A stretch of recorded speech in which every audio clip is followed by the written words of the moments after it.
Part 3 की starting में हम लोग लूजाओ को देखते हैं जो कि हायोन की कंपनी मेंबर से बात कर रही थी। जब वहाँ पे हायोन जाता है और लूजाओ को देखता है इतने साल बाद तो उसकी खुशी का ठिकाना ही नहीं रहता है।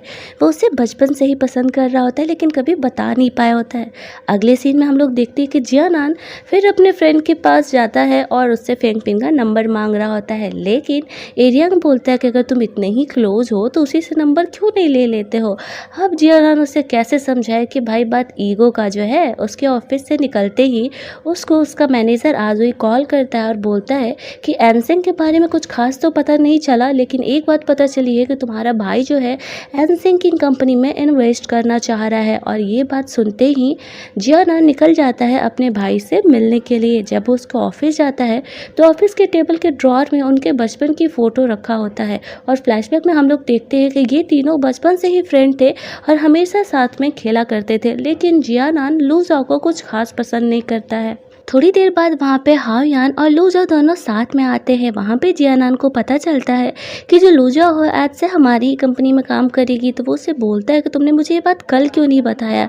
और ये बात हाओयान को पता चलता है कि लूजाओ कल ही आई है और मुझसे उसने बताया नहीं, तो उसे ये बात थोड़ी सी बुरा लगती है। खैर जो भी हो, वहाँ पे वो लोग डिसाइड करते हैं कि लूजाओ के आने की खुशी में वो लोग एक पार्टी थ्रो करेंगे और फिलहाल लूजाओ को लंच कराने के लिए जियानान लेकर के जाएगा क्योंकि हाओयान थोड़ा सा बिजी है।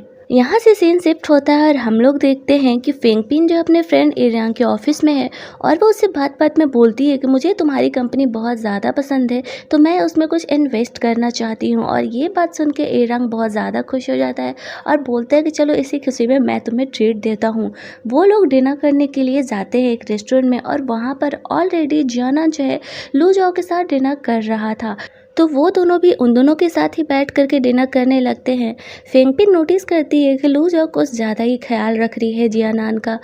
दोनों बात भी कर रहे थे आपस में। जियानान नोटिस करता है कि फेंगपिन के सर के ऊपर जो बल्ब लगा है वो गिरने वाला है और जैसे ही वो गिरने वाला होता है बिल्कुल ड्रामेटिक स्टाइल में जियानान उसे सेव कर लेता है। नीचे गिरे पड़े हैं दोनों, लेकिन जियानान को स्टाइल मारना ज़रूरी है। एकदम हीरोइक स्टाइल में पूछता है तुम ठीक हो। फेंगपिन बोलती है हाँ मैं ठीक हूँ। फिर दोनों उठते हैं। थोड़ी देर बाद मैनेजर वगैरह को डांटने वगैरह के बाद वो लोग रेस्टोरेंट से बाहर निकलते हैं। जो एरंग होता है वो जियानान को बोलता है फेंगपिन को घर छोड़ देने के लिए, तो ये सुन करके लूजाओ जो है पेट दर्द का बहाना कर देती है, जिस वजह से जियानान को लूजाओ को उसके घर छोड़ने जाना पड़ता है। लूजाओ को घर छोड़ने के बाद जियानान अपने घर जाता है और उसने जो एक नया इन्वेंशन किया था एक बाथिंग रूम का, उसे जा करके चेक करता है और वो बहुत ज़्यादा हाई टेक्निक का था और मस्त भी था।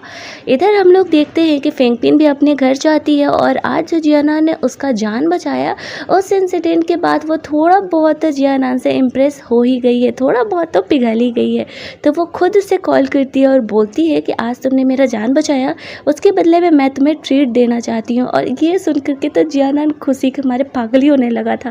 भाई पहली बार सामने से फेंगपिन ने उसे डिनर के लिए पूछा था, तो वो बहुत हैप्पी होकर के एकदम से ओके बोल देता है। यहाँ से सीन शिफ्ट होता है और हम लोग देखते हैं आनसेंग को, जो कि अभी भी फेंगपिन के पहले के मेमोरीज में खोया हुआ है।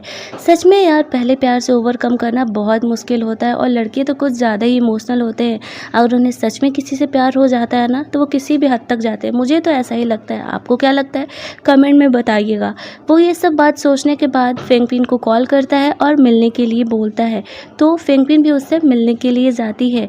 दोनों बैठ करके बात कर रहे थे। दूसरे सीन में हम लोग देखते हैं कि लूजाओ पार्टी के लिए रेडी हो रही है। जब उसे पिकअप करने के लिए हायोन कॉल करता है तब उसे झूठ बोल देती है कि एक्चुअल में जियानान उसे पिक करने वाला है। यार अगर कोई बंदा या बंदी सच में आपसे प्यार करता है ना तो उसकी फीलिंग को इस तरीके से हर्ट नहीं करना चाहिए। या तो आप डायरेक्टली मना कर दो, इस तरीके से फंसा के नहीं रखो। जो भी हो, पार्टी फिलहाल स्टार्ट होती है। सब बहुत खुश थे। इधर फेंगपिन और एनसेंग दोनों बैठ के बात कर रहे थे और तांग जुआन जो है उसे बार बार पार्टीज की पिक्चर्स भेजा कर रही थी क्योंकि उसने उसे वहाँ भी बुलाया था। जो एनसेंग होता है वो फेंगपिन को रीज़न देता है कि एक्चुअल में ये मेरी जूनियर है और एक नॉर्मल फ्रेंड है। तो फेंगपिन उसे बोलती है कि मुझे एक्सप्लेनेशन नहीं चाहिए। एनसेंग बोलता है कि मैं तुमसे अब भी प्यार करता हूँ और हम दोनों का कोई ब्रेकअप नहीं हुआ था, तुम अचानक से गायब हो गए इसलिए हम लोग अभी भी रिलेशनशिप में हैं। फेंगपिन बोलती है तो ठीक ठीक है चलो एक म्यूचुअल ब्रेकअप पार्टी कर ही लेते हैं, तुम्हें चाहिए तो। एनसेंग बोलता है अच्छा तो तुम श्योर हो चुकी हो कि तुम्हें अब मेरे साथ नहीं रहना है और तुम इस तरीके से मुझे छोड़ के अचानक से क्यों चली गई। फेंगबिन उसे समझाती है कि मुझे तुम्हें छोड़ के जाने के बाद एहसास हुआ कि मुझे रीज़न दे करके जाना चाहिए था। अगर तुम इस चीज़ से बहुत ज़्यादा हर्ट हुए हो तो मैं इस चीज़ के लिए तुम्हें सॉरी बोल देती हूँ। पार्टी में हम लोग देखते हैं कि जियानान की 2 गर्लफ्रेंड सो कॉल्ड जो कि जानबूझ करके उसके पीछे पड़ी हुई है, वहाँ पार्टी में पहुँच जाती है और जा करके जियानान से चिपकने लगती है। ये देख करके तो लूज़ाओ को बहुत ज़्यादा वाला जलन होता है और जाती है 2 लड़कियों के बीच में बात करने के लिए। और जब लड़कियों के बीच में लड़ाई होता है तो पता है ना क्या होता है, वो दोनों से 1 सेकंड भी टिकने नहीं देती है, धक्का दे करके गिरा देती है, जिसकी वजह से वाइन जो है लूज़ाओ के ड्रेस पर गिर जाता है। जियानान उसे उठाता है, हायोन उसे वॉशरूम लेकर के जाने के लिए बोलता है तो जियानान उसे वॉशरूम लेकर के जाता है। और इधर हम लोग देखते हैं कि तांगजुआन जो है एनसेंग को ढूंढते ढूंढते उस प्लेस पर पहुंच जाती है जहां पर वो और फेंगपिन दोनों बैठ करके बात कर रहे होते हैं। वो फेंगपिन को देख करके बोलती है कि तुम कौन हो, तो फेंगपिन बोलती है कि एक्चुअल में मैं यहाँ होटल में काम करती हूँ और कुछ बहाना दे करके वहाँ से निकल जाती है। वॉशरूम से निकलते ही लूज़ाओ सोचती है कि क्यों ना मौके का फ़ायदा उठाया जाए। वो नशे का बहाना करके जियानान से कुछ ज़्यादा ही चिपकने लगती है और उसे किस करने की कोशिश करने लगती है। वो सोचती है कि ऐसे अगर इसे प्यार नहीं होता है तो क्यों एक बार इसे मैं सेड्यूस करके देखती हूँ, क्योंकि वैसे भी प्यार और जंग में तो सब जायज़ होता है। और ये करते हुए हायन देख लेता है, उसे लगता है कि शायद जियानान भी उसमें इंटरेस्टेड है। वो उस समय दोनों को कुछ नहीं बोलता है और पार्टी में वापस लौट आता है। जियानान भी देख लेता है कि हायन ने ये चीज़ देख लिया है। वो बाहर जाकर के उसे समझाने की कोशिश करता है तो हायन उसे डायरेक्टली बोलता है कि तुम्हारी सच में कोई गर्लफ्रेंड है या नहीं, अगर तुम लूज़ाओ पे लाइन मार रहे हो तो उसे हर्ट मत करना। ये बात सुन करके जियानान समझाता है कि वो लूज़ाओ को पसंद नहीं करता है और एक्चुअल में उसके लाइफ में कोई गर्लफ्रेंड है। तो उसका भाई सीरियसली पूछने लगता है कि कौन है, आखिर तुम मुझे बताओ। अब जियानान को कुछ समझ में नहीं आ रहा होता है इस सिचुएशन से निकलने के लिए। उसके पैकेट में फेंगपिन का रिंग होता है। वो उससे इस सिचुएशन से निकलने के लिए सिर्फ एक ही ऑप्शन बचता है। वो आसपास लड़कियों को देखता है और उसे फेंगपिन दिखती है और वो अपने भाई को प्रूफ देने के लिए कि उसके सच में गर्लफ्रेंड है, सबके सामने नी के बल हो करके फेंगपिन को शादी के लिए प्रपोज करता है। और वहाँ पर हम लोग देखते हैं कि उसी समय एनसेंग और तांगजुआन दोनों आ जाते हैं और एनसेंग का फेस देख करके फेंगपिन सोचती है कि इस सिचुएशन से निकलने के लिए उसे भी हाँ कर देना चाहिए और वो जियानान को एंगेजमेंट के लिए हाँ बोल देती है। सब तो शॉक्ड ही रह जाते हैं ये सिचुएशन देख करके और ये न्यूज़ तो कुछ ही देर में एकदम टॉप ट्रेंडिंग हो जाता है। ऑब्वियस सी बात है, अगर इस तरीके से कोई सेलिब्रिटी इंगेज होता है तो सबके लिए ये एक सेंसेशनल न्यूज़ ही होता है। एरियन को भी भरोसा नहीं होता है फेंगपिन ने सच में जियानान को हाँ बोला है। और इधर लूज़ाओ भी कुछ ज़्यादा ही टेंशन में थी, उसे भी समझ में नहीं आ रहा था कि अचानक से हुआ क्या। अगली सुबह बेचारा जियानान ने सदमे से बाहर निकलने की कोशिश कर रहा होता कि उसने ये क्या कांड कर दिया। उसका मैनेजर वहाँ पर आज उसे मिलने के लिए आता है और बोलता है लो तुम्हारा सपना सच हो गया, तुम तो सच में ट्रेंड कर रहे हो।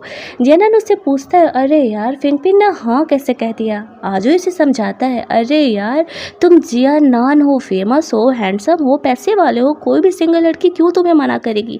जियानान उससे समझाता है अरे नहीं यार फेंगपिन जो है ना वो थोड़ी अलग है, कुछ तो और बात है जिस वजह से उसने मुझे हाँ कहा है, मुझे तो उससे मिलना ही पड़ेगा।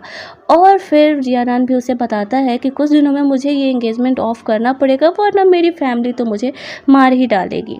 दूसरे सीन में हम लोग देखते हैं कि फेंगपिन से मिलने के लिए उसका फ्रेंड जूनहाओ जाता है और वो उससे पूछता है अरे तुम्हारी तबीयत तो ठीक है ना, तुमने सच में जियानान को हाँ बोला है या तुम्हारा दिमाग ख़राब हो गया है। फेंगपिन बोलती है चिंता नहीं करो, उस समय ऐसा सिचुएशन था कि मुझे हाँ बोलना पड़ा और इसमें कोई लॉस भी नहीं है, डोंट वरी, मैं कुछ दिनों में ये जो रायता मैंने फैलाया है उसे जल्दी ही समेट लूँगी। अगले सीन में हम लोग एनसेंग को देखते हैं। कल के सिचुएशन के बाद उसने बहुत ज़्यादा ही ड्रिंक कर लिया था।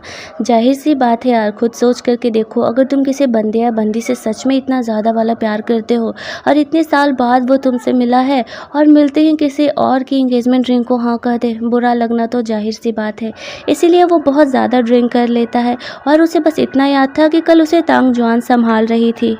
जब वो उठ करके हॉल में जाता है तो देखता है कि तांगजुआन वॉशरूम से उसका शर्ट पहन करके निकल रही है। उसके तो तोते ही उड़ जाते हैं। उसे लगता है कि कल रात शायद उससे कांड हो गया। आखिर क्या सच्चाई है जानेंगे हम लोग नेक्स्ट पार्ट में।